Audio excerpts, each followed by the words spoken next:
Eu me chamo Rosemary Cardoso de Oliveira, mais conhecida como Mary Morena, desde meus 12 anos de idade. Sou florense, quilombola, nasci aqui, às margens do Rio Paranã, que está logo ali depois da gente, na outra rua. Os meus pais também nasceram aqui, fui criada aqui, só saí para estudar e retornei e estou aqui contribuindo com o desenvolvimento do meu município, que é Flores de Goiás. Você nasceu aqui? Aqui em Flores de Goiás. Quem fez nascer você? Na época, né, a gente não tinha médico aqui, então eram as parteiras. No caso, quem fez o parto, o meu parto, foi a minha avó, Laudelina, ela que fez o meu parto. E quem era sua avó? Ela era raizeira, ela era... A minha avó, ela era descendente de índios, né, que aqui a gente tem uma mistura muito grande de quilombolas, que aqui era um quilombo registrado hoje, né, o quilombo Flores Velha.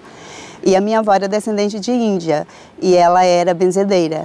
Ela atendia as pessoas na casa, criança, né, quando tinha chamado mal olhado, né, e ela que benzia de dor de barriga, vomitadeira, né, levantava espinhela, e a minha avó era benzedeira. E a minha mãe era rezadeira, que é um ofício que eu aprendi com a minha mãe, né, a gente não tinha padres aqui. Vinha padre uma vez por ano, em julho, que era para a festa do rei e da rainha. Então, as pessoas aqui, as mais velhas, que rezavam os dias dos santos e rezavam os domingos na igreja. E a minha mãe era uma das rezadeiras. Você disse que aprendeu com a sua mãe. O que você aprendeu com a sua mãe? Então, eu aprendi a benzer, eu aprendi os ritos, né, das celebrações católicas, que eram todas cantadas, né? Na época a gente achava que estava cantando em latim, né? Mas hoje a gente sabe que a gente aprendeu cantando com os mais velhos, mas a gente não falava corretamente. Mas a gente aprendeu em latim, né? Hoje a gente já consegue fazer isso na nossa língua mesmo, portuguesa, mas antigamente era assim, se rezava em latim. Você lembra de algum desses cânticos? Ai, eu lembro algumas estrofes, pode ser? Pode ser, a gente quer ouvir. Porque tem muito tempo que eu não faço isso, mas eu acho que eu ainda consigo me lembrar. Era Kyrie eleison, Kyrie stellis audi nos, Pater discelis Deus, miserere nobis. E assim ia, porque eram ladainhas, né, eram muito compridas.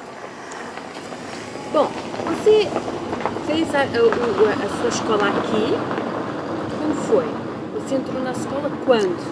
Aqui a gente entrava um pouco tarde, né, com 7 anos, né, mas eu fiz o ensino fundamental aqui até a 8ª série, aí eu saí para estudar, fui para Formosa fazer o ensino médio e faculdade. E você o que cursou na faculdade? Eu sou formada em letras, hoje eu sou professora aposentada, e sou formada em Educação Física e tenho alguns outros cursos na área também, de gestão de pessoal, organização de eventos. Mas aqui todo mundo, antigamente, aliás, até hoje, né, quando a gente quer uma formação superior, a gente tem que ir para outra cidade e caso tenha interesse em voltar a trabalhar aqui, retorna para a terra. Você disse que com 12 anos você passou a ser a Mary Morena. Por quê? Quando eu saí daqui para fazer o ensino médio em Formosa, 1900 e... Nossa, você me pegou.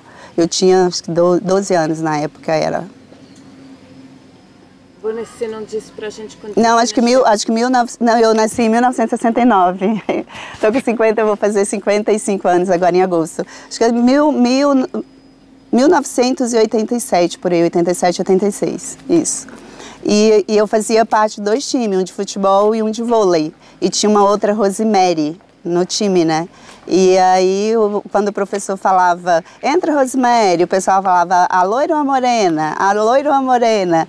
E aí, ele diminuiu, né, para botar nas camisetas, né? Aí falava a morena, a loira. Aí ficou Mary Morena, e na minha camiseta tinha Mary Morena, e até hoje. Sua avó era rezadeira, sua mãe rezadeira, mas você aprendeu também a ser benzedeira, peço desculpa, ou só as ladainhas da igreja, são os cânticos da igreja? Então, eu aprendi também a benzer.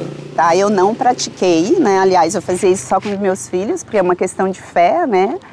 E eu fazia isso com os meus filhos, com afilhados, com sobrinhos em casa. Então a gente benzia contra quebranto, que a gente chama de quebranto aqui, não sei se vocês em Portugal conhecem, mas é um mal-estar que a pessoa fala que alguém olhou com o olho ruim, sabe? E aí deixa a pessoa para baixo, ela fica bocejando.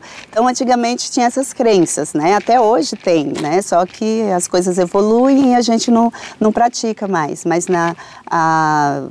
quando eu tive o meu primeiro filho, eu que o benzia. E pedi a Nossa Senhora, a Deus, né? Porque na verdade o benzimento é um pedido de proteção a Deus, né? Para que cuide daquela criança, para que preserve a saúde dela. Você era filha única? Não, eu sou a terceira de 5 irmãos. E seus irmãos, como era? Todo mundo estava junto, cada um no seu canto? Como é? Como é estes primeiros 12 anos aqui nas Flores? Todo mundo muito junto, muito família. Até porque a gente era um quilombo, né? Era uma cidadezinha do interior. A cidade mais próxima da gente hoje está a 180 quilômetros, mas naquela época era um dia inteiro de viagem, porque não tinha automóvel, era cavalo. Então era todo mundo junto, tanto família quanto vizinhos, né? Ajuda, eu nunca vivi num quilombo, eu não sei, no meu país não existe isso. Ajuda eu a entender em 1970, 80, o que é viver num quilombo. Descreve para mim um dia. Então, o quilombo ele descende, né, de escravos fugidos de um sistema de escravidão que chegaram aqui e formaram Flores, que antes foi Urutágua, foi Vila de Flores e Flores de Goiás. Então a gente tinha uma tradição quilombola mesmo, de descendência africana. O que era viver nessa época?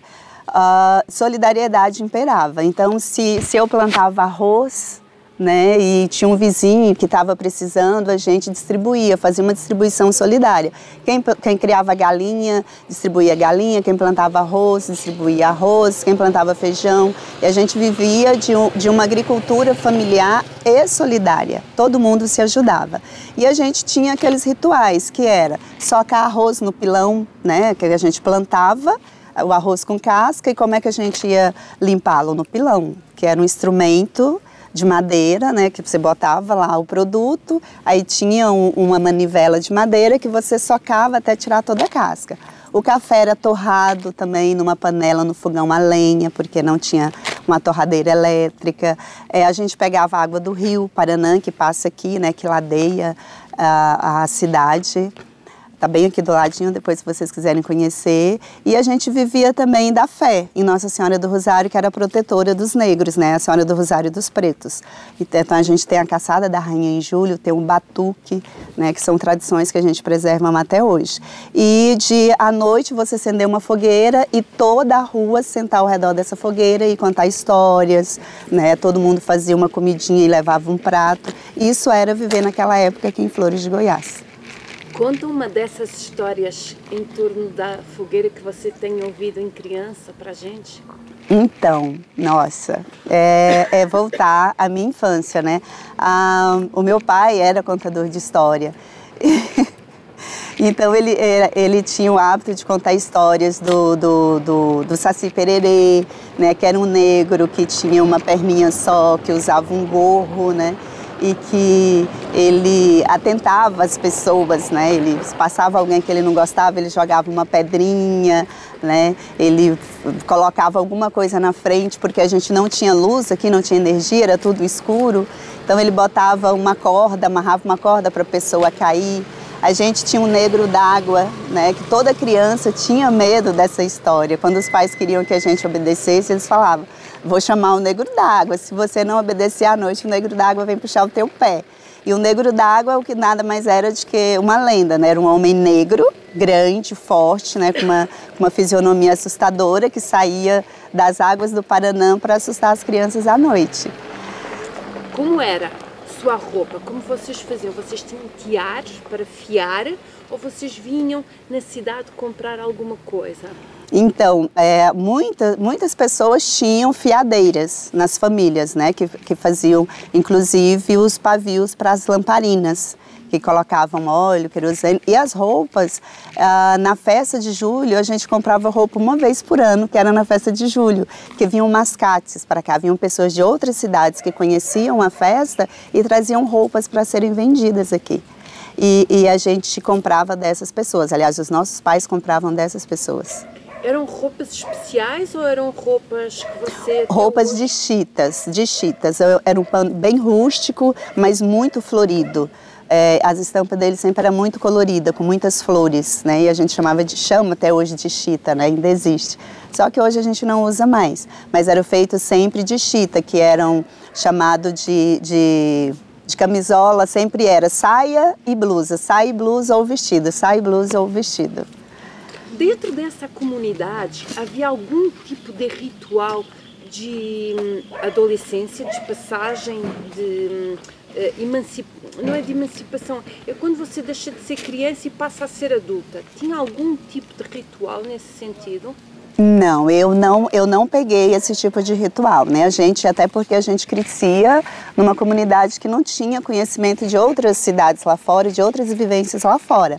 Então a gente tinha uma adolescência muito bonita e muito feliz, porque a gente brincava na rua, a gente brincava de bandeirinha, de bete, a gente nadava no rio Paraná, a gente comia do que plantava, né? E muitas dos meus antepassados, por exemplo, a minha irmã casou, ela era menor de idade, porque eram os pais que escolhiam, né, os maridos, os esposos para as filhas.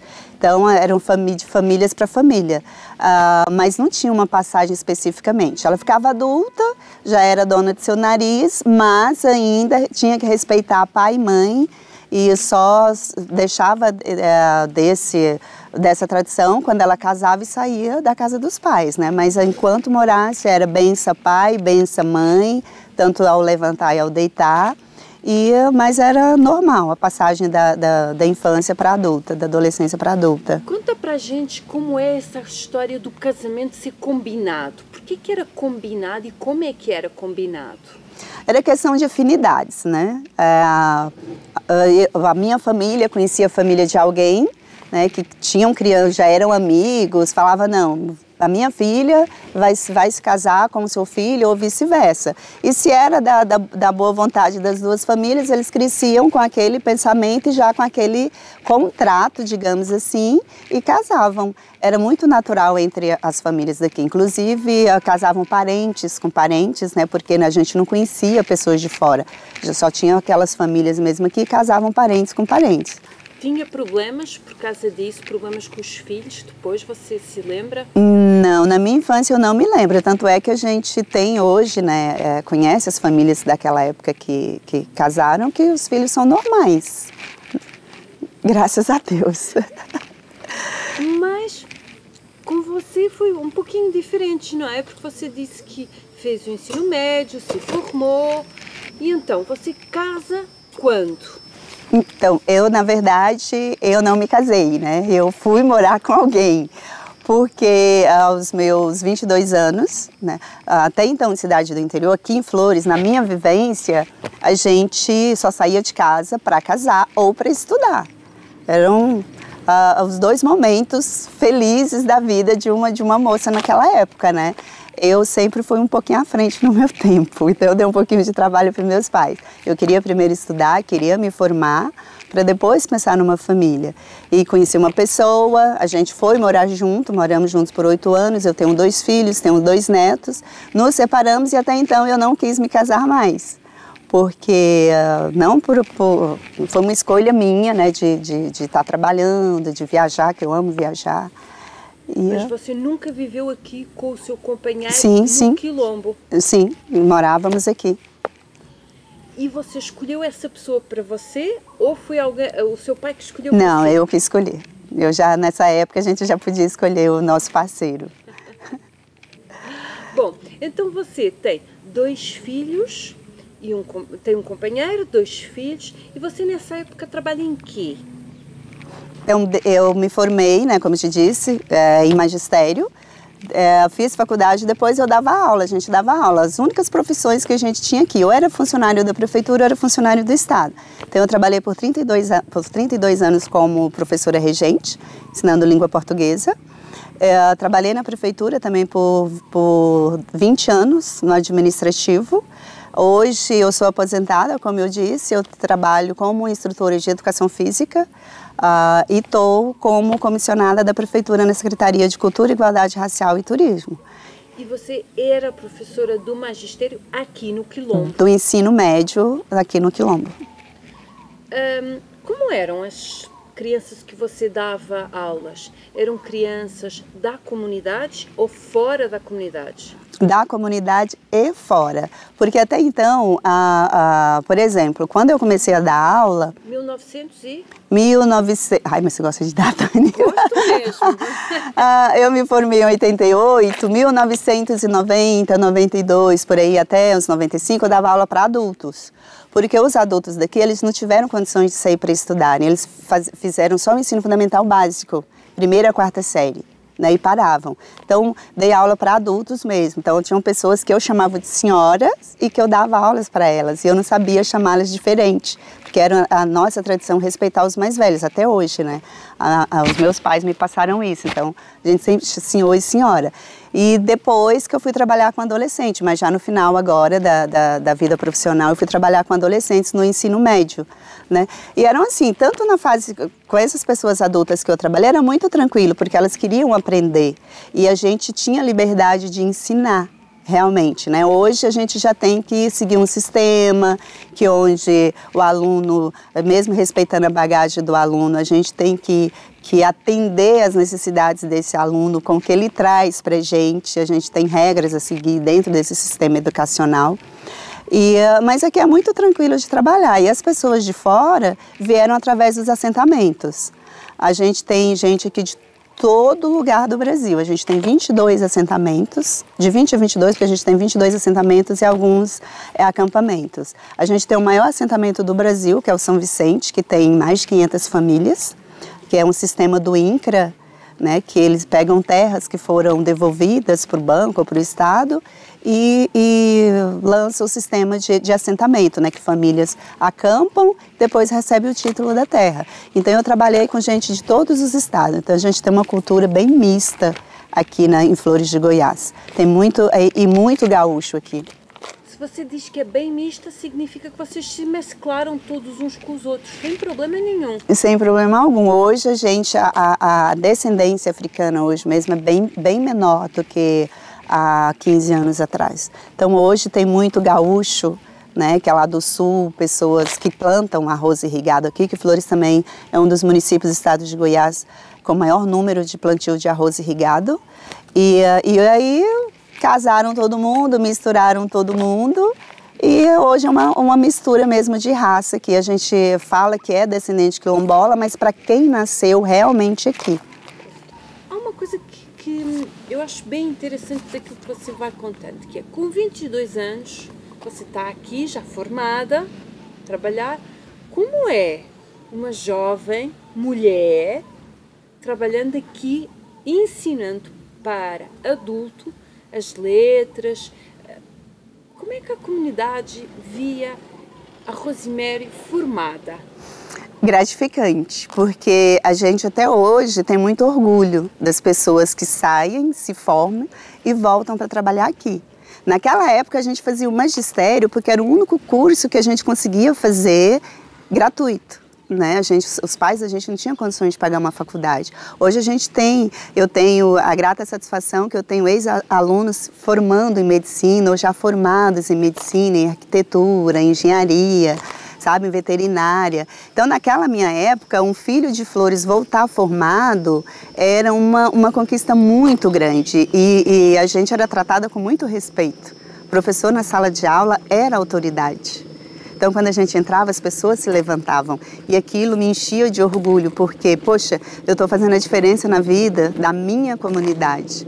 E como eu sempre trabalhei muito com a cultura, as minhas aulas sempre eram muito felizes, né? Eu trabalhava teatro, eu trabalhava música, trabalhava dança, então era uma forma até mesmo de trazê-los para esse mundo da letra, porque muita gente desistiu de estudar por falta de condições. E a escola que eu trabalhei por 32 anos, ela dava essa oportunidade da gente ser criativa e trazer as pessoas para a sala de aula. Mas aqui a gente ainda conseguia dar, eu ainda peguei aulas embaixo de árvores, porque a gente não tinha escola. Eu estudei embaixo de uma árvore como essa, de um pé de manga, que aqui tinha muito pé de manga. E eu ainda sentei num banco desse, debaixo de uma árvore, para estudar. Mas quando você vem formada para dar aula... Aí já tinha prédios, já. O primeiro está aqui do lado, que era o Castelo Branco, né? E hoje a gente tem 3 escolas estaduais e a gente tem 19 escolas municipais em todo o território, porque 70% da população florense mora na zona rural. E essas pessoas que eram adultas e que vinham para ser alfabetizadas, nos ajuda a entender quem eram. Eram trabalhadores rurais, que necessidades é que eles tinham grandes? Eram vítimas de maus tratos? Quem eram essas pessoas? Não, eram donos de casas, pais de família, né, trabalhadores rurais, né, que aqui todo mundo trabalhava na roça ou trabalhava para alguém de uma fazenda grande, e eles estudavam, a oportunidade que eles tinham de estudar à noite. Então, o ensino médio era à noite, era noturno, justamente para atender essas pessoas. Mas na minha época de professora não tinha, tá, violência doméstica, não tinha pessoas de maus tratos, não. De uns tempos para cá, há uma vulnerabilidade muito grande na parte de adolescência, sabe, de infantil. Eu tive alunas que eu tinha que segurar os filhos para eles fazerem provas, para eles estudarem, porque eles levavam os filhos para a sala de aula. Só que, graças a Deus, isso também mudou. Tem um trabalho social muito bem feito aqui, um acompanhamento muito bem feito com os adolescentes, com o Conselho Tutelar, que esse número caiu, assim, significativamente para a gente, por ser uma cidadezinha pequenininha do interior, né? Já vamos lá. Antes disso, me conta das suas aulas com estes adultos, como é que você passava a cultura quilombola, não é? O que é que você escolhia? Porque numa sala de aula se fala muito cultura, você acabou de dizer que tinha teatro. Ajuda a entender, e como você tinha liberdade para ensinar, ajuda a entender como eram estas aulas em relação à cultura quilombola. Então, ela era voltada mais mesmo para a valorização da identidade quilombola, tá? Sim, por que eu sou negra, por que a minha pele é diferente, né? De onde eu vim, para onde eu tenho que ir, a valorização da minha identidade, me aceitar com uma pele negra, me aceitar com cabelo pichain, me aceitar com cabelo cacheado. Então a gente trabalhava muito isso, valorizar a beleza negra, os traços negros que a gente tem, a nossa culinária, a nossa história, porque não tem como eu pensar no futuro se eu não respeitar e nem valorizar de onde é que eu vim, a minha base, a minha identidade. Então a gente tentava, ou aliás, né, até hoje eu trabalho com isso, né, mas naquela época era muito difícil. Por quê? Porque vem uma gama de pessoas de um estado que elas são brancas, são descendentes de alemães, são descendentes de espanhóis, né, e querendo ou não a gente sempre foi um pouquinho massacrado, né. A cor negra sempre foi muito massacrada. E o trabalho da gente na sala de aula, não só o meu como das minhas colegas, eu sou pessoa, sou ser humano e mereço respeito e ser valorizada da mesma forma como qualquer outra pessoa. A minha capacidade de produzir é a mesma como qualquer outra pessoa. A minha capacidade de fala, o meu lugar de fala é o mesmo de qualquer outra pessoa. Eu não vou me impor na violência, mas eu vou me impor pelo meu trabalho, pela minha inteligência, pelas minhas atitudes. E graças a Deus deu certo. Me fala da culinária. O que vocês falavam? O que era a base da alimentação e o que era a alimentação em dia especial? Então, arroz, feijão, básico, né? E a gente não tinha geladeira, então a gente fazia a carne de panela, que ia para lata, que era carne de lata, né? Que você cozinhava, fritava e guardava dentro da própria banha. E botava numa lata e ela ficava ali preservada. E a nossa comida era a tradicional: carne de panela, arroz, feijão, abóbora, mandioca e o que se produzia na roça, que era milho, quiabo, jiló, São Caetano, além, né, das criações de animais domésticos, que era galinha, cocá, porco, vaca, e era assim a nossa alimentação. A pamonha, que era uma comida de milho, né, que se fazia muito com farinha, uma paçoquinha de carne seca, socada no pilão, que era uma delícia. Estou ficando com fome, vamos mudar o assunto. E em termos de religião, você falou que quando você era criança os padres vinham aqui de tempos a tempos, uma vez por ano, não é? Mas agora os tempos tinham mudado, não é? Você já tinha se formado. Como era a relação da formação, da educação que você dava na sala de aula com a religião? Havia alguma interferência? Não, porque a nossa base religiosa aqui em Flores era católica, né? Foi a religião que todo mundo aqui da minha cidade conheceu, todo mundo. Tanto é que a igreja Nossa Senhora do Rosário é referência, que eu costumo falar que todos os caminhos levam à igreja de Nossa Senhora do Rosário, porque todo mundo passou por ela. Hoje tem outras religiões, outras religiões protestantes, mas todo mundo foi católico. E trabalhar a religião na época era um estilo de vida, porque a gente aprendeu quando criança, na minha época, que a gente tinha que rezar para quem morria, para quem nascia. A gente, no velório, por exemplo, a gente ficava a noite inteira rezando o texto para o defunto. A gente não podia parar de rezar, né? Que tinha que salvar a alma daquele cidadão a qualquer custo. E a gente fazia as rezas dos santos, né? Dos dias dos santos, todo mundo ia para a igreja ou ia para a casa de alguém que era devoto. E na escola tinha um ensino religioso, só que vinha, né, umas normas que a gente tinha que trabalhar. Então, eu, por exemplo, eu peguei evangélicos na minha turma. Então, eu respeitava a religião de todo mundo, a gente trabalhava todas as religiões dentro da sala de aula, trazia esse tema para a sala de aula, cada um respeitando a do outro e tentava fazer uma integração, até porque religião, a gente entende, eu entendo, né, que religião é união, né, não é separação. Não é segregar, então dava para trabalhar tranquilo. Mas era uma coisa muito firme nas famílias, muito viva nas famílias, né? A gente levantava de manhã, a gente tinha que agradecer. A gente ia dormir, tinha que agradecer. A gente ia se alimentar, tinha que agradecer. Hoje é raro fazer isso, mas antigamente era assim. Era pesado isso ou era natural? Muito natural. Muito natural. Tanto é que até hoje os meus afilhados me dão bênção, eu dou bênção para os meus padrinhos, para os meus parentes mais velhos, me dão bênção e eu exijo, eu cobro isso dos meus filhos e dos meus netos, tem que me dar bênção e dar beijinho na mão. Porque a minha mãe sempre dizia que bênção não é bom para quem tá dando, né? Porque eu vou receber, eu vou falar bênção e a pessoa vai falar Deus te abençoe, Deus te guarde, Deus te faça feliz, ela vai estar me desejando bem, então bênção é sempre uma graça. Bom, você muda entretanto, não é? Você deixa o ensino de adulto e passa para adolescentes. Quando é que isso acontece? Acho que uns 10 anos depois que eu trabalhei com adultos, eu comecei a trabalhar com adolescente, porque foi mudando as turmas da sala de aula, né? As pessoas mais velhas já foram fazer outros tipos de cursos, que eram os cursos técnicos, porque aí começaram a vir oportunidades para Flores. E aí 1900, 2000 e pouquinho, 1900, porque eu me formei em 88, né? E eu trabalhei 32 anos em sala de aula. Então, até lá houve uma evolução muito grande. Mas o foco mesmo eram os adolescentes. A gente pegava os adultos porque eles podem, né, e deveriam estar em sala de aula, né? Mas a maioria dos nossos alunos eram adolescentes. E eram a formação normal. Faziam o ensino médio aqui, que a gente chama Fundamental 1 e 2, e saíam para fazer faculdade. E as turmas, os grupos de alunos, tinham quantos alunos, mais ou menos? Eu dei aula para 62, uma turma de 62 alunos. Muito, 46, 62, 52. As escolas públicas aqui são abarrotadas de alunos.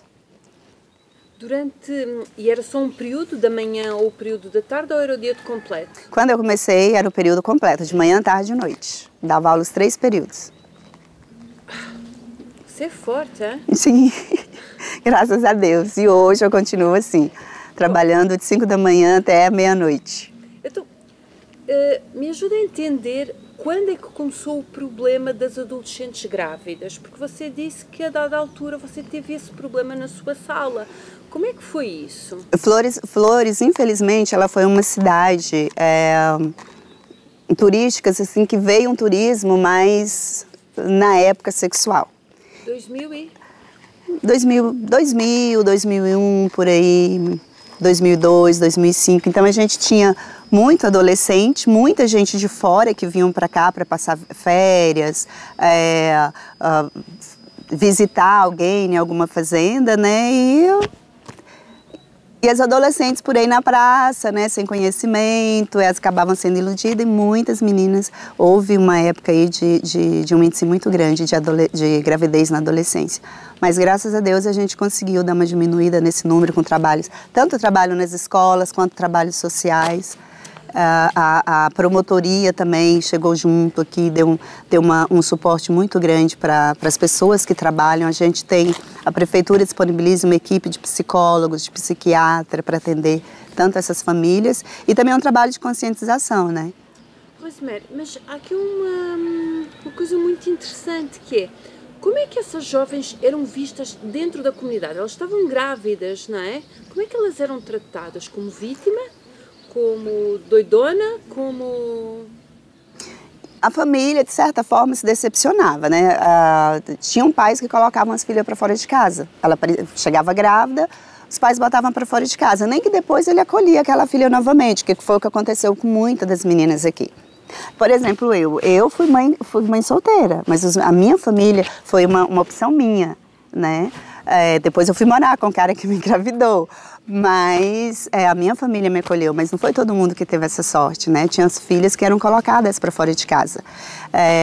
As pessoas apontavam, porque era uma comunidade pequena, muito reservada, né? E a gente tinha aqueles princípios de você tem que engravidar quando você casar.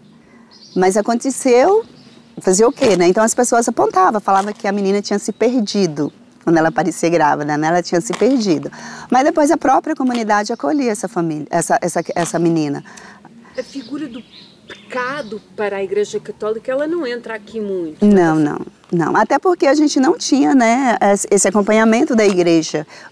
Os padres vinham aqui uma vez no ano.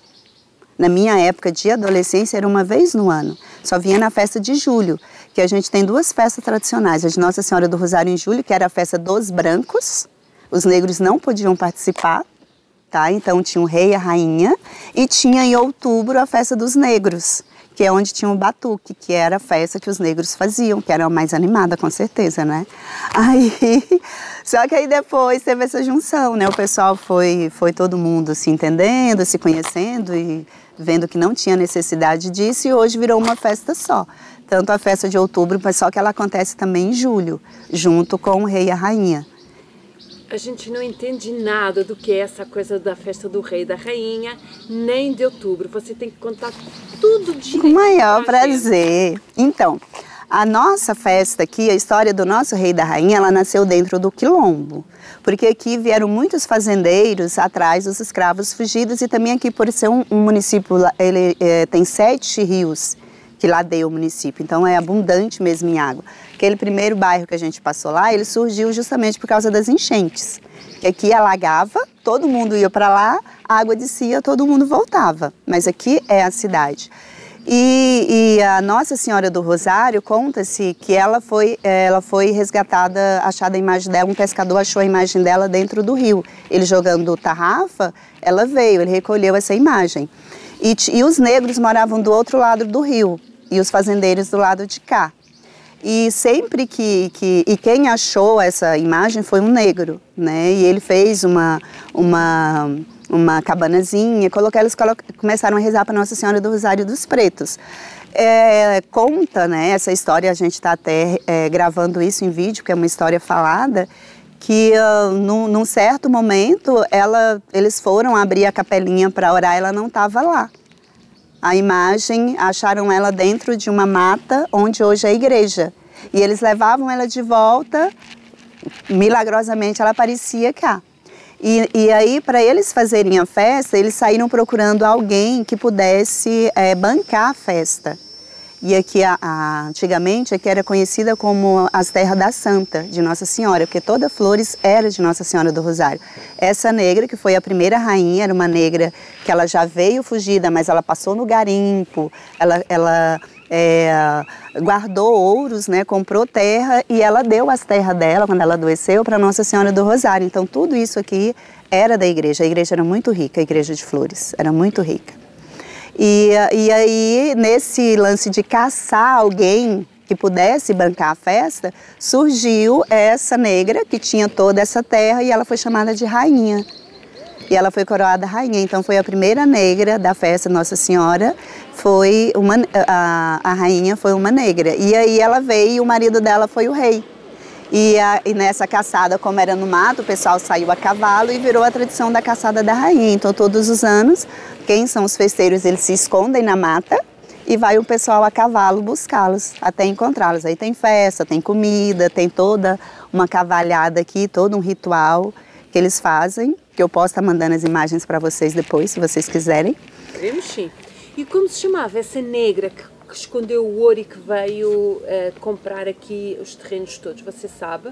Então, há uma dúvida quanto ao nome dela, porque um fala Antônia, outro fala Joana, outro fala Maria.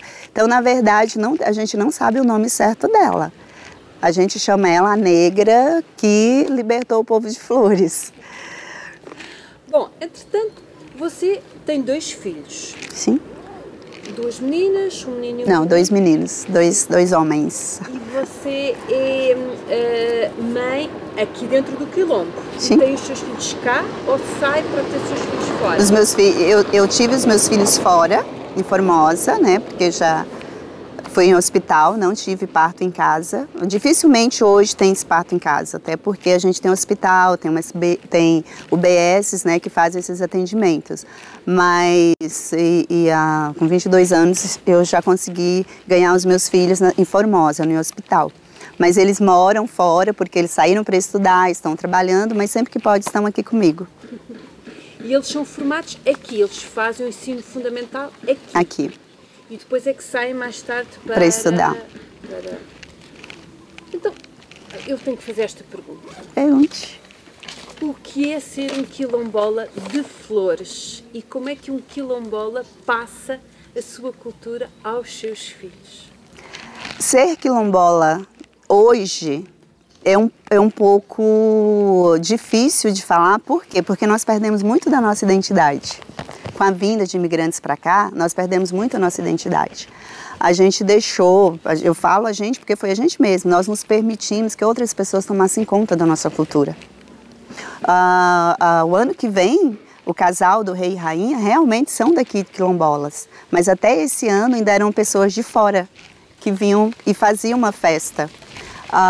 Mas eu, Mary, falando, eu sinto um orgulho muito grande de ser quilombola. Todo lugar que eu vou, eu falo. Eu nasci num quilombo. Eu sou de um quilombo. Eu tenho um orgulho muito grande de ser negra. Sou muito feliz de ser negra e eu consigo passar isso tanto para os meus netos, como que são brancos hoje, que meus filhos casaram inclusive, eu casei, né, com branco, mas o meu neto, que a mãe dele é loira, ele ama a nossa festa, que ele ama a nossa cultura, ele quer vestir de calça jeans, quer botar fivela, quer botar um chapéu, quer botar uma bota, montar num cavalo e caçar a rainha. Não pode porque ainda é pequenininho, eu tenho medo, né? Mas ele ama. E a gente tenta hoje, a gente está fazendo um resgate da nossa cultura, a gente está tentando montar todo esse histórico até para trabalhar nas escolas, né? Porque a gente acha importante ser trabalhado nas escolas. E a gente passa da melhor forma possível, através da nossa alimentação, que a gente ainda come as mesmas coisas que os meus pais comiam, né? A gente ainda mantém uma tradição familiar que meus pais passaram para mim, que é de estar sempre com a família reunida, nos domingos, você ir comer na casa de um irmão e na casa de um tio, a gente orar antes de comer, a gente se ajudar quando o outro está precisando. Desculpa, Mary. É que nós estamos aqui com um problema no áudio. Se foi? Desculpa. Não, ok. Não, tranquilo. É só que temos sempre medo que depois esteja falhando aqui alguma coisa, então... Não, tranquilo. Há aqui uma coisa que eu não entendi nesta festa do rei e da rainha, que é, quando é que a festa do branco fica junto com a do negro. Ah, tá. Aí aconteceu o quê? Como os fazendeiros eram que tinham posses, eles, depois que essa rainha negra foi a primeira, eles tomaram conta da festa, né? E proibiam os negros de entrar dentro da igreja. Eles entraram num acordo para construir, já que a imagem sempre aparecia aqui. A nossa igreja foi construída por escravo, ela está interditada desde 2016, a gente está tentando restaurar ela. A gente não pode visitar ela agora? Pode sim, depois a gente vai lá. E os brancos, eles tomaram conta da festa do rei e da rainha, porque para eles teriam que ser rei e rainha pessoas brancas naquela época, né? E os negros não podiam entrar dentro da igreja. Aí eles fizeram uma outra capela, mas continuaram rezando para Nossa Senhora do Rosário. Até que anos foram se passando e houve as pessoas foram convivendo, foram vendo que não tinham, que aquilo não era importante, né? Tinham que se unir todo mundo e uniram e fizeram uma festa só. E aí eles passaram, só que os brancos continuavam sendo o rei e a rainha e os negros continuavam sendo os caretas. O que eram os caretas? Eram as pessoas que se fantasiavam de monstros para assustar as pessoas que chegavam perto daquela família real. Então, até hoje tem a tradição dos caretas, mas qualquer pessoa pode se fantasiar, né? A gente tem até uma briga, porque as pessoas, todo mundo quer dar chicotada, né? Porque realmente batiam nas pessoas que tentavam chegar perto do rei e da rainha. Depois eu vou te mostrar uma foto aqui da última festa, uma lapada que um cidadão recebeu. Mas depois houve essa união de cores e de fé, pela fé, né? Que a gente fala que foi uma união de cores pela fé. Todo mundo se uniu em torno de Nossa Senhora do Rosário.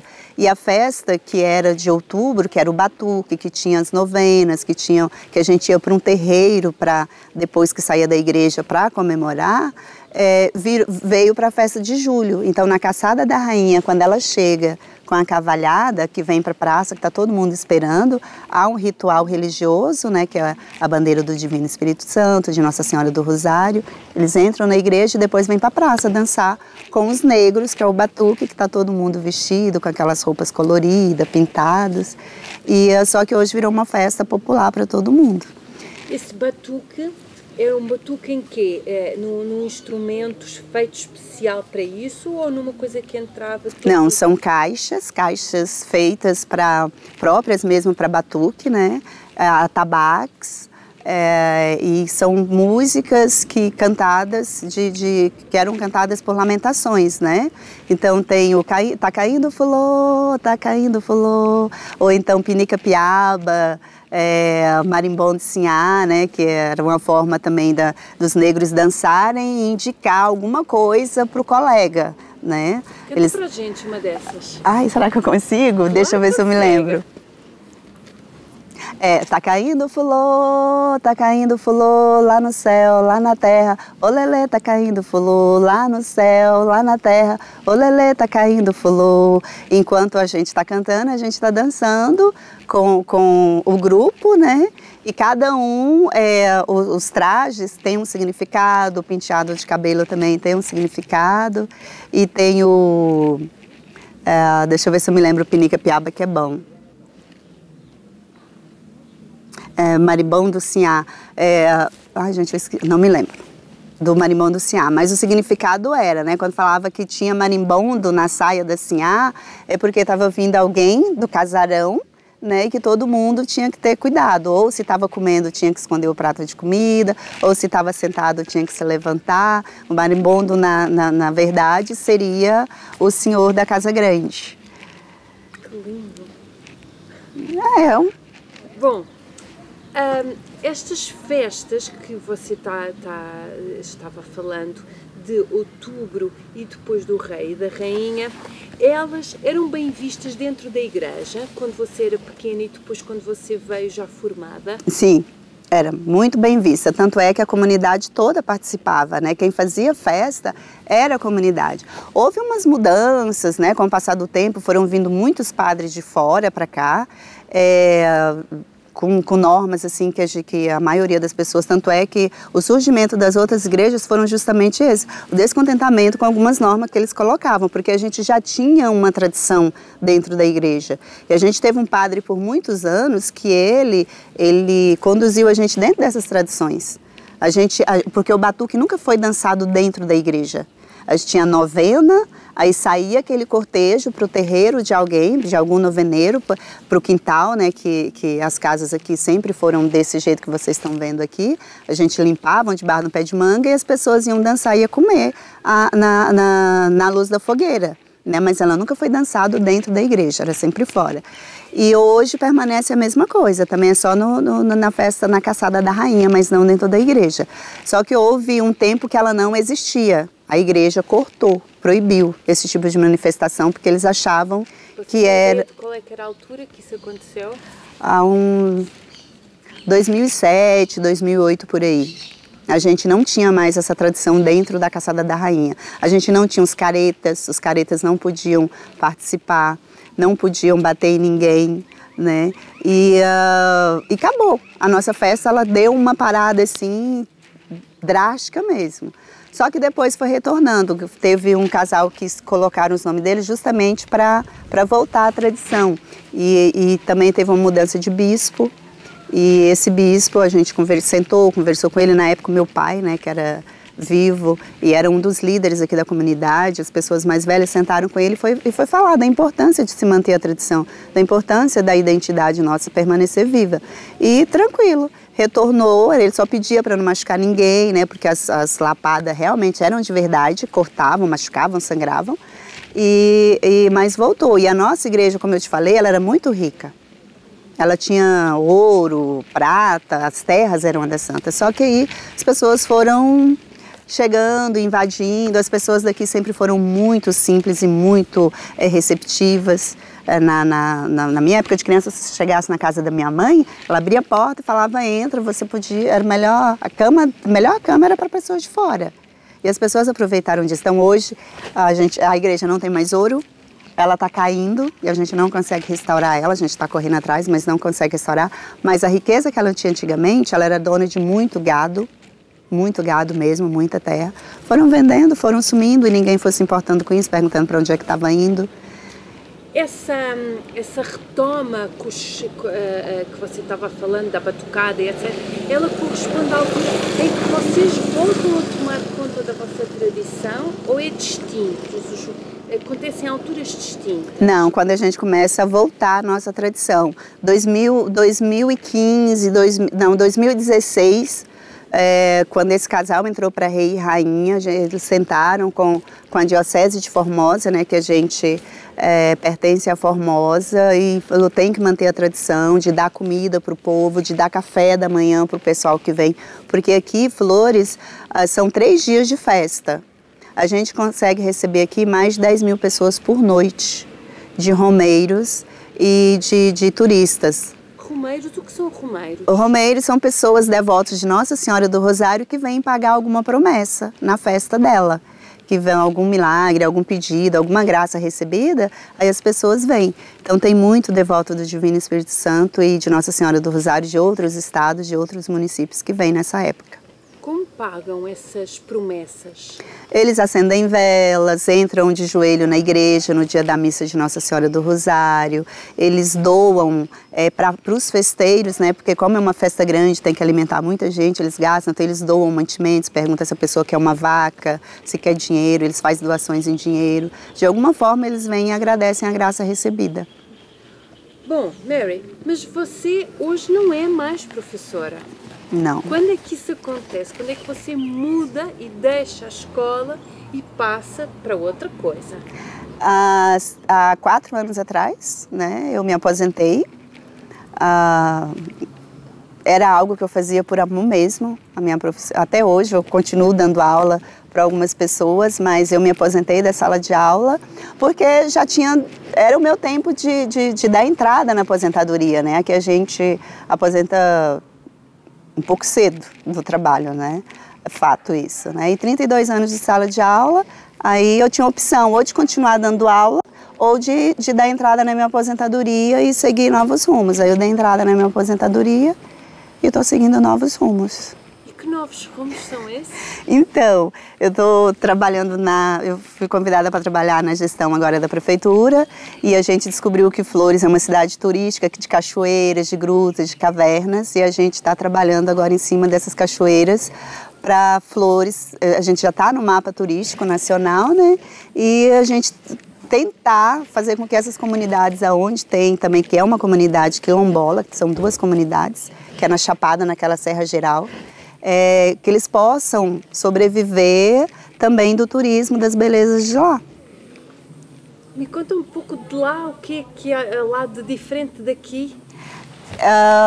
Porque essas comunidades, elas ainda vivem da maneira tradicional do quilombola. Elas estão lá no meio do mato, no meio da serra. Eles ainda praticam a folia da roça do Divino Espírito Santo. Eles fazem cavalgada. Eles vivem através da agricultura familiar. Né? Eles mantêm essa tradição ainda de quilombola mais forte do que aqui em Flores. E os atrativos turísticos estão nessas localidades. E a gente descobriu recente que ninguém conhecia isso aqui em Flores. Como se chama aquela comunidade lá? É Canabrava e Chapada. São 2? São 2 comunidades. A comunidade Chapada e a comunidade da Canabrava. E você tem um pelouro aqui dentro do município. Como se chama o pelouro? Flores Velha. É aqui onde a gente está. Não. O seu trabalho dentro daqui do município tem uma figura, tem um cargo, não é? Uhum. Como se chama esse cargo? Eu sou secretária de Cultura, secretária municipal de Cultura, Igualdade Racial e Turismo. Igualdade Racial e Turismo. Por que igualdade racial?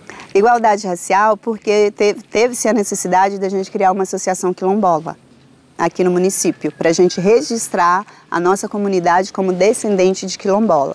Aí um professor, na época, o professor Domingos, ele fez toda uma pesquisa, né, porque a gente tem que apresentar isso na Fundação Palmares. Aí ele fez toda uma pesquisa da nossa identidade e a gente conseguiu o registro, porque até então a gente só tinha história falada. E aí a gente conseguiu o registro da comunidade, a Associação Quilombola Flores Velha, Comunidade Quilombola Flores Velha, porque aqui é a cidade, né? E aí a gente tinha que ter uma secretaria que tratasse desse assunto, que tratasse da identidade do povo negro de Flores. Então aí foi criada a Secretaria de Igualdade Racial. Essa associação foi criada quando? Você tem ideia? Ela foi criada em 2008, 2007, por aí. E desde lá para cá, o que ela faz? Tem alguma coisa que ver com esses livros que você falou para a gente?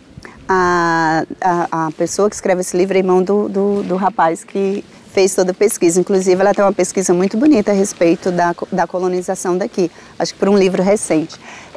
A Associação Quilombola, por incrível que pareça, a gente ajuda muito os alunos a saírem daqui e estudarem através de bolsas.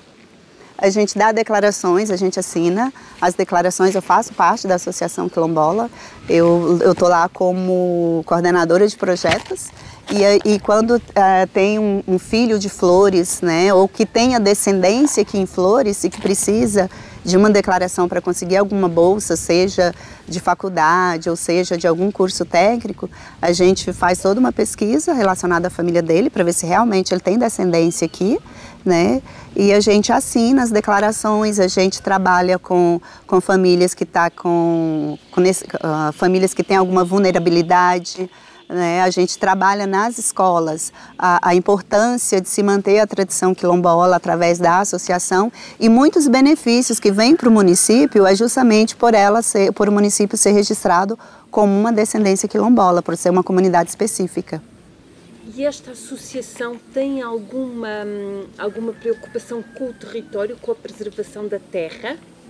A gente está batalhando para que isso seja concretizado, porque até então a gente só tem um registro de descendência quilombola, a gente não tem um território quilombola. Por quê? Essa margem do Rio Paraná aqui, ó, do meu lado direito e esquerdo de vocês, deixou de ser do povo de Flores, é todo mundo de Brasília. Tanto é que eles até mudaram o nome, que antes era Rua d'Água e Rua do Saco, né? Agora é a Avenida Brasília, porque só tem casas de veraneio de moradores de Brasília. A gente não consegue nem ter acesso ao rio. E a gente já acha esse obstáculo, porque eles não querem estar dentro do território quilombola. Porque a partir do momento que a gente demarcar o município de Flores como território quilombola, eles têm algumas normas a serem seguidas, a serem respeitadas, né? Principalmente o modelo das casas, né? Eles não podem ser mexidos, elas têm que ser, já que é um quilombo, ela tem que ter identidade quilombola. A gente só tem igreja hoje, só a igreja que tem identidade quilombola. Todas as casas de adobo, inclusive a casa que eu nasci, que é aqui em frente, que era de adobo, a minha mãe na época vendeu, né? Ela foi construída por alvenaria, a gente não tem mais essa identidade. E a demarcação nos daria essa possibilidade de estar voltando às identidades realmente quilombola, até na arquitetura das casas. E Flores hoje é rodeada por fazendas. Os fazendeiros não querem estar dentro do território quilombola. Então há essa preocupação, há esse obstáculo, porque se eu for fazer uma demarcação territorial, eu tenho que fazer no município inteiro. E aí a gente tem fazendas, tem um distrito, tem mais comunidades, e tem algumas comunidades que não entram, não querem entrar no terreno quilombola. Mas a gente está lutando para fazer pelo menos o daqui, da Flores Velha.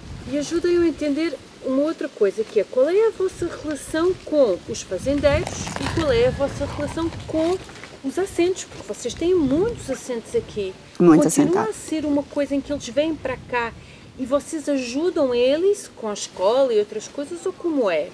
Então, é um outro problema que Flores tem, né? Flores é um município atípico, justamente por causa disso. Porque o INCRA, ele não quer saber se o município tem condições de dar um suporte para essas famílias que vêm para cá. Na época que começou, quando eu estava na sala de aula, inclusive a gente fez até uns projetos em cima disso, né? Que as famílias ficavam sob lonas, num sol quente. Aqui a sombra é 42 graus, vocês hoje pegaram um tempinho a menos, viu? Mas aqui é quente pra caramba, aqui é 38, 42 graus. E eles jogavam as famílias. Então havia também um interesse, né, financeiro de algumas lideranças que convidavam as pessoas para virem. Não, vai ter um assentamento, vamos lá, vamos invadir, vamos ficar lá por um tempo até a gente ganhar o título da terra. A maioria das pessoas que vieram para cá no início venderam as chácaras. Mas tem. E aí, quando eles estão assentados, o município tem que arcar com toda a responsabilidade de educação, de transporte, tá? Porque as escolas são longe uma da outra, né? O município é muito grande, Flores tem quase 4.000 quilômetros quadrados de território.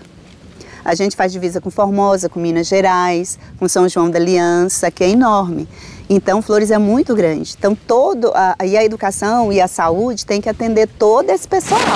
Hoje há uma logística para isso, graças a Deus, sabe? Há um governo que cuida disso, que se preocupa com isso. Mas antigamente não tinha. Então as pessoas vinham ou a cavalo, ou de carroça, ou muita gente ficava sem estudar, principalmente nesses assentamentos. Hoje tem o BS nos assentamentos, não em todos, né? Mas num que está no centro, que dá para atender toda a comunidade. Tem um transporte escolar que os ônibus buscam, né? A gente tem alunos que saem 3 horas da manhã de casa para 7 horas estar aqui, na sala de aula. A gente tem, inclusive, a gente está tentando negociar com a justiça, né? Porque hoje o aluno de 4 anos ele tem que estar na creche. E os alunos da zona rural, para eles estarem na creche aqui, eles têm que sair no ônibus dos alunos que saem 3 horas, dos adolescentes que saem 3 horas da manhã de casa para estar 7 horas aqui. Porque um ônibus que sai da minha casa, num assentamento, ele vai ter que passar em mais 5 assentamentos pegando alunos para trazer para Flores. Aí a ideia dessa gestão é, de cada assentamento, ter um grupo, ter uma escola para atender essa comunidade. Só que aí já entra um empecilho também, né? Que você só pode abrir uma escola se tiver um número X de alunos, de crianças a ser atendidas. Mas enfim, é o município que dá sustentabilidade para todos esses assentamentos. E com os fazendeiros, como é a relação? Eles lá e a gente aqui. Entendeu? Porque hoje a Flores foi muito desmatada. Aqui era uma região que saía muita madeira, né? Então, tipo de madeira? Madeiras de lei mesmo, para móveis, para a construção de móveis, né? E hoje tem a plantação de arroz. Então, cada vez mais é desmatamento para plantação de arroz irrigado. Cada vez mais plantação de arroz. E vem muita gente, a maioria dos fazendeiros são do Rio Grande do Sul, são de São Paulo, né? Eles não têm assim... o pessoal do arroz tem um relacionamento tranquilo com a comunidade de Flores, até porque a maioria dos funcionários deles são daqui. Já o pessoal que trabalha com gado, que trabalha com agropecuária, eles não são muito de conviver com a gente aqui. Eles ficam lá na fazenda deles, com o gerente deles, só manda buscar ou trazer gados, mas é tranquilo quando a gente vai conversar sobre a questão da terra. É difícil, é muito difícil. Por exemplo, o acesso ao rio, a gente não tem acesso ao rio, né? Quando a gente vai conversar com eles, poxa, mas deixa um corredor para a gente ter, a gente só tem acesso pelo porto, pelo val, que a gente entra na canoa e vai pescar. Mas eles levam a cerca até dentro do rio, lá um pedaço para ninguém encostar. Ainda tem aquele sistema de patriarcário, né? Manda quem pode, obedece quem tem juízo. Quem tem juízo. É. Na minha terra não se diz assim, diz-se de outra maneira, mas ok.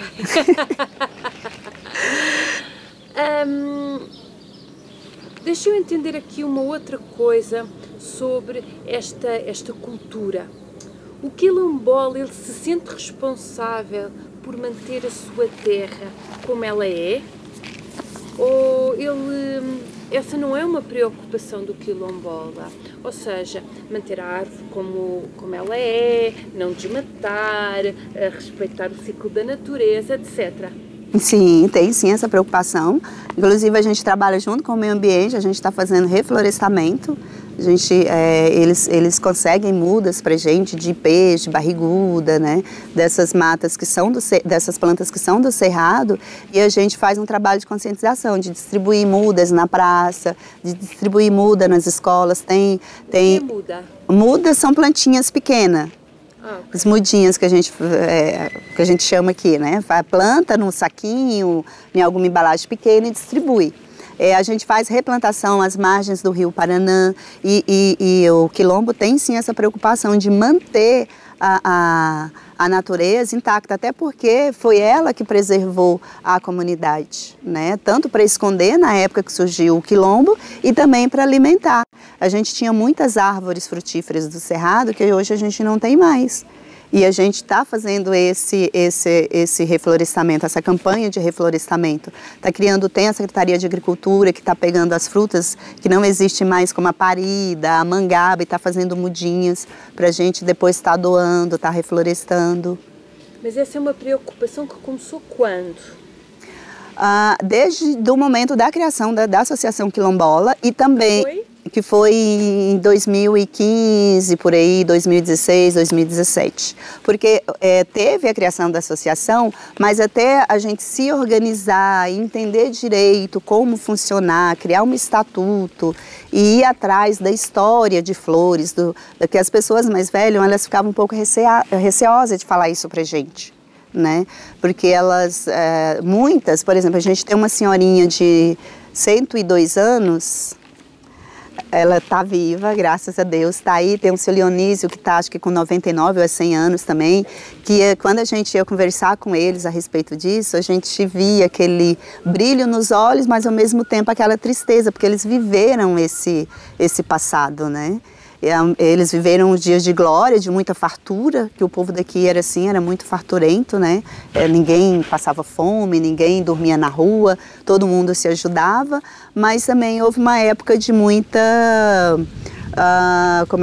de muita exploração do negro. Você tem ideia de quando é que isso acontece mais aqui? Não tenho, porque assim, a nossa história, a gente se baseia pela data da igreja. O segundo sino, que está ali na prefeitura, sob a responsabilidade da secretaria, é de 1758. Esse é o segundo sino. Ele está ali, se vocês quiserem fotografar depois. E o primeiro era de 1740. O pessoal que conta a história pra gente, eles falam de 1640. Sabe? Só que a gente acha que é de 1740 por causa desse outro segundo sino, que é de 1758. Então, tem toda essa história por trás, né? A gente está tentando fazer um resgate da nossa história através de filmagens, e a gente vai nas pessoas mais velhas, elas se sentem acuadas. Mas se eles se lembram é porque é uma coisa recente, não é? Porque é do século passado. Você não tem ideia de quando é que há uma maior carência aqui na região? Não me lembro. E a associação começa em 2015, por quê? Justamente pela necessidade da gente fazer esse resgate de identidade. Mas o que é que acontece? De repente vocês se lembram, não? Sabe aquela coisa de acomodar? A gente acomodou. As pessoas de fora foram chegando e foram tomando conta. O meu pai, ele foi um líder político e um líder comunitário muito forte. Ele morreu sem ver muitas das coisas que a gente está conquistando hoje. Ele brigava muito por causa disso. Então, por exemplo, as coisas que eram da igreja, que estavam na mão da comunidade, foi passada para a mão de pessoas de fora, que não conhecia a nossa história, que não conhecia a nossa identidade, e a gente foi deixando. O rei e a rainha, né, foi passando para pessoas que eram de fora, que nem moravam aqui em Flores, mas aí a igreja falava, não, eles têm condições de fazer a festa. Pra gente tá tudo bem, ele tem condições de fazer a festa, então a comunidade de Flores se acomodou. Só que aí a gente viu que estava sendo prejudicial para mim, prejudicial para os meus netos. Então, esse professor Domingos, né, ele tem uma família aqui em Flores, que é uma família de artistas, né, que eles têm cantores, têm escritores, e a gente se reuniu e falou, tem que sim que resgatar a história, até por causa da identidade quilombola. Como é que eu nasci num quilombo e não conheço a minha história? E a gente foi atrás disso. E aí surgiu a Associação Quilombola, e aí surgiu a Secretaria de Igualdade Racial. A gente ainda acha muita resistência das próprias pessoas daqui. As meninas daqui, elas não querem ter o cabelo enroladinho, elas querem fazer chapinha, querem alisar, né? Mas muitas estão voltando às suas origens, estão usando trança, raça, estão botando aplique. E vivenciando isso. Em outubro a gente tem o Dia da Consciência Negra, que a gente tenta resgatar um pouco disso, fazer a comida, fazer o biscoito, dançar, como antigamente, ao redor de uma fogueira, ou pular o batuque. Quem são estas pessoas que vêm tomar conta da vossa festa e da vossa cultura? São pessoas que compraram terras aqui, que vieram plantar, que vieram abrir um comércio, uma farmácia, um supermercado que aqui não tinha. E eles viram onde tinha oportunidade de mostrar que aqui está fácil, aqui eu posso conseguir isso. Se tomou conta da presidência do Conselho da Igreja, tomou conta do Conselho das associações de agricultores. Né? Todos brancos. Tudo branco. Hoje há um relacionamento muito bom. Por quê? Porque eles casaram com muitas mulheres daqui de Flores, muitas, como eles dizem, muitas negrinhas, né? Então há uma mistura e consequentemente vem um relacionamento legal, um relacionamento aberto, um relacionamento tranquilo. Mas até isso acontecer, a gente passou por muitas privações. Vocês estão na segunda geração, é isso que você está dizendo para mim? Ou seja, vocês estão neste momento a viver com os filhos desses casamentos misturados. Estas pessoas têm mais ou menos que idade, estes filhos desta mistura? 15 anos, 18 anos, 10 anos, 25 anos, porque é a longa data, né, que esse pessoal vem para cá. Muito tempo. Aqui era uma cidade que, nessa região aqui, tinha uns casarões dos senhores. Hoje não tem mais, infelizmente, né? Eles partiram para outras terras, para outros lugares, né? E é o que acontece com muitas das pessoas que vêm para cá. Por exemplo, arrozeiros. Eles usam a água do Paraná para irrigar a plantação deles. Se não está chovendo, eles vendem, vai embora para outro lugar que tem possibilidade deles conseguirem mais água. Ficam aqueles que têm uma plantação menor, que a água do rio consegue abastecer, né? Mas vão embora. E com isso vai levando um pouco também das pessoas daqui. E muita gente daqui foi embora. Os filhos de Flores, por exemplo, que foram estudar fora, tiveram condições de ficar, permaneceram por lá. Alguns voltam para trabalhar aqui, mas é por pouco tempo. Mas depois vai caçar melhorias de vida. Mary, estamos quase a terminar, não é? Não sei, Inês, se queres fazer alguma pergunta. Queríamos fazer aqui uma última pergunta. Tem a ver com a reserva da biosfera. Você já ouviu falar disso, de certeza.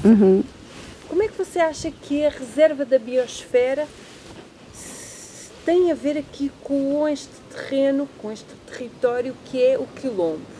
Então, a gente está aqui no meio do cerrado. A nossa mata aqui, sabe, a nossa natureza aqui é cerrado puro mesmo. Vocês vindo de lá para cá, vocês devem ter visto, né? E a gente perdeu praticamente com essas plantações de arroz, com a agropecuária, acho que a gente perdeu 50% da nossa natureza nativa mesmo. Há todo um trabalho de restauração, de conscientização, inclusive por parte dessas pessoas que plantam, que perceberam a importância de se preservar o Rio Paranã, porque daqui a pouco ele ia secar. A gente tem um outro rio que passa de cá, que é o Macaquinho, que já secou por 2 vezes, né? Aí nas últimas chuvas foi que conseguiu manter a água dele, porque eles bloqueavam a passagem das águas, né? Mas há essa preocupação, sim, de resgatar as nossas matas do cerrado, principalmente as árvores frutíferas, porque eram elas que abasteciam a comunidade, né? E ela tem uma importância muito grande, tanto é que a gente tem um projeto na Secretaria do Meio Ambiente, eles têm projetos que resgatam justamente o mapeamento, né, das plantas de leis que tem aqui, das árvores de leis que tem aqui para serem reflorestadas. E tem uma combinação com os fazendeiros de quanto que eles podem estar até chegando até a margem dos rios, quando acontece de alguém derrubar além do que é permitido por lei, que a gente acha que é muito pouco, mas é lei, né, a gente tem que respeitar, né, mas o pessoal do meio ambiente vai lá, quando eu falo a gente, eu falo o povo de Flores, vai lá, conversa com o cara, fala da importância do proprietário, fala da importância que tem de se preservar o rio, porque era um rio que abastecia as pessoas com peixe. Todo mundo pescava no Rio Paranã, hoje não se tem mais peixe como tinha antigamente. Mas tem sim uma preocupação e tem todo um projeto que eu acredito que vai ser a longo prazo, mas para ser trabalhado aí para manter o nosso cerrado aqui, pelo menos 70% dele vivo, né, e produzindo. Vocês têm brigadas do fogo aqui? Não. Por quê? Porque ainda a gente já solicitou, né, para Formosa, que atende aqui, para criar uma brigada. Tem em alguns pontos de fazendas, que é obrigatório, mas a gente está brigando para que tenha uma brigada que justamente para em época de queimada aqui é triste. Na serra, então, você vê o fogo descendo assim, levando tudo. Aqui na cidade quase não tem incêndio, mas perto da serra tem muito incêndio. Como é que você vê a possibilidade de ter um selo da reserva da biosfera aqui? Que vantagens é que você vê em ter isso? Aqui, o meio ambiente, ele já tem um registro, né? Tanto é que tem um projeto com lixão, que tem um lixão ali perto, que ele foi fechado agora, vai ter toda uma seletiva de produtos e tudo mais. Eu vejo para o futuro, porque estão correndo atrás disso, tem projeto que está trabalhando para isso, né? E também para preservar a identidade da natureza daqui, dos bichos daqui, que aqui tem onça, tem capivara, tem cobra, tem todas as espécies e que elas têm que ser preservadas.